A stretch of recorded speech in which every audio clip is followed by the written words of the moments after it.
سبحان اللہ. نعرے تکبیر، نعرے تکبیر، نعرے رسالت، نعرے رسالت.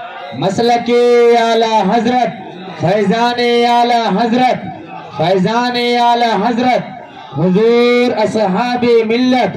نعرے تکبیر. کہ ذرا یہ بتلا کہ کسی نے بھیجا ہے کہ تو اپنے مرضی سے آیا؟ تو وہ بچہ کہتا ہے کہ حضور والدہ نے بھیجا. تو اعلیٰ حضرت فرماتے ہیں کہ یہ بتا کھانے میں کیا کھلاؤ گے؟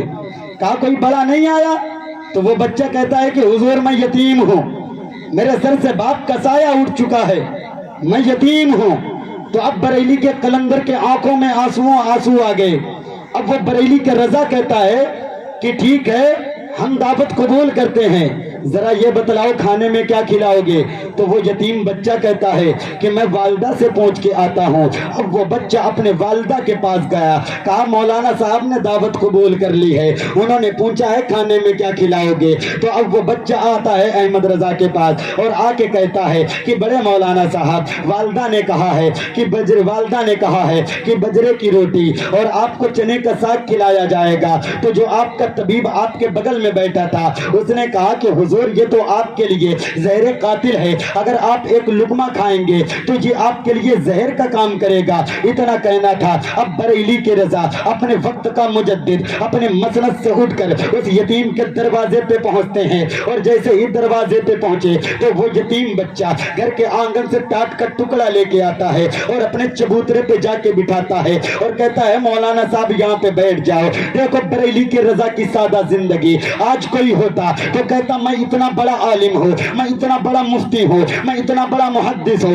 میرے لیے یہ ٹوٹی چٹائی، میرے لیے یہ ٹوٹے بستر. اگر وہ بریلی کے قلندر مسکرا کے اسی ٹاٹ کے ٹکڑے پہ بیٹھ جاتے ہیں. اب کچھ لوگ اسی کے قریب آتے ہیں اور کہتے ہیں بریلی کی رضا آج اس یتیم کے دروازے پر. تب اعلیٰ حضرت نے کہا اس دروازے پر میری دعوت ہے، آپ کی دعوت نہیں ہے. اب کھانا تیار ہوتا ہے. اب بریلی کے رضا دسترخوان پہ بیٹھتے ہیں. تاریخ میں آتا ہے کہ آپ نے ایک دو لقمے نہیں بلکہ شکم چیر ہو کر کھانا کھایا ہے. جو آپ کا شاگرد تھا اس کو بات ہضم نہیں ہو رہی تھی کہ یہ کھانا تو آپ کے لیے زہر سے کم نہیں ہے، مگر آپ اتنا کھائے. جب وہاں سے جانے لگے تو وہ بچے نے کہا حضرت چائے کا انتظام ہے. اب چائے پی کے جب واپس پہنچے تو آپ کا شاگرد کہتا ہے ذرا سرکار یہ بتلائے جب یہ آپ کے لیے زہر تھا تو آپ نے کیوں کھایا؟ تب بریلی کے رضا نے بڑا تاریخی جملہ کہا تھا. وہ جملے کو اپنے تختیہ دل پر نوٹ کر لو. آج کے حالات کس طریقے سے ہیں. اگر کوئی غربت کے اٹھ کے 4 منزل مکان بنا لے تو اپنے چھوٹے بھائی کو حقیر جانے لگتا ہے. اگر کسی کے دروازے پر دولت آ کے اپنا دروازہ کھٹکھٹا دے تو دوسرے بھائی سے تعلق توڑ لیا جاتا ہے. اگر تھوڑی سی دولت آ جائے تو یتیموں کو ٹھوکر مار کے بھگا دیا جاتا ہے. اگر تھوڑا سا نام ہو جائے تو بہنوں کو اس طریقے سے ذلیل کرتے ہیں کہ باپ کے مرنے کے بعد ملک ہندوستان کے حالات ایسے ہیں کہ اگر باپ کا انتقال ہو گیا ہے تو بھائیوں نے اپنے بہنوں کے لیے دروازے بند کر دیے ہیں. تمہیں غیرت نہیں آتی، تم اپنے آپ کو مصطفیٰ کا امتی کہتے ہو، تم اپنے آپ کو مسلک اعلیٰ حضرت کا نعرہ لگانے والے کہتے ہو اور اپنی بہنوں کے لیے دروازہ بند کرتے ہو. ارے مصطفیٰ کا اخلاق تو یہ تھا کہ جب بہنیں دروازے پہ آتی تھی تو آپ تحفے دے کے بھیجا کرتے ہیں. آج تم کو توفیق نہیں ہوتی کہ تم اپنے دروازے پہ اپنی بہنوں کو بلا لو. یاد رکھنا تم مصطفیٰ کا امتی کہتے ہو. آج جو تمہارے دسترخوان پہ بے برکتی چھائی ہے اس کا ذمہ دار کوئی اور نہیں ہے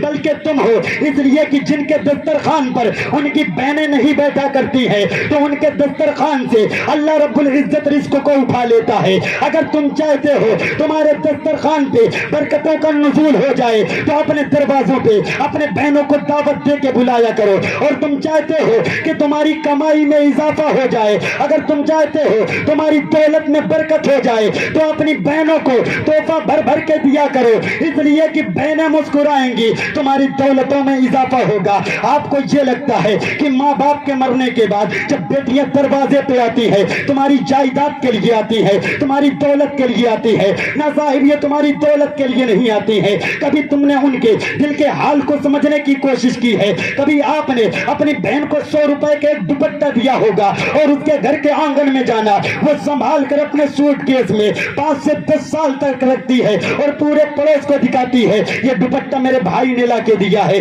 یہ پیسہ میرے بھائی نے لا کے دیا ہے. اگر بھائی تھوڑا سا کہہ دے تو بہنیں ڈھڈورا پیٹ کے بتایا کرتی ہیں.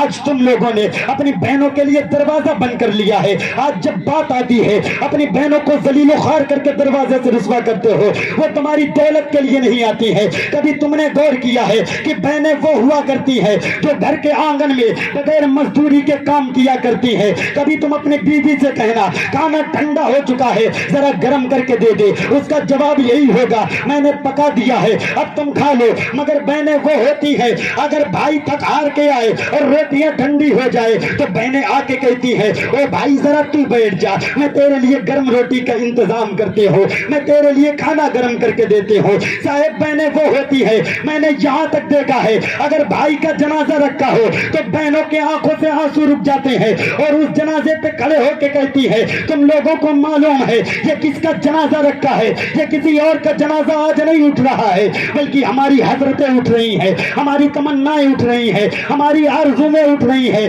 بہنیں وہ ہوا کرتی ہیں اگر گھر کے آنگن میں بھائی پیدا نہ ہو تو رات کے سناٹے میں رب کی بارگاہ میں رو رو کے دعا کرتی ہے او خلا کے کائنات میرے گھر کے آنگن میں میرا ہمسایہ پیدا کر دے جس کے ساتھ میں اپنا وقت بتاؤں, جس کے ساتھ میں اپنی دل کی بات کہہ سکوں, جس کے ساتھ میں کھیل سکوں. ارے بہنیں تو وہ ہوا کرتی ہے کہ بھائی چاہے جتنا کالا ہو اگر وہ دولہا بنتا ہے تو اس کے چہرے پہ کالا ٹیکا لگاتی ہے اس لیے کہیں کسی بد نظرے کی نظر نہ لگ جائے. صاحب بیٹیوں کو تم نے رسوا کر دیا ہے, ان کے دل کے چلی چلی کر دیے ہیں.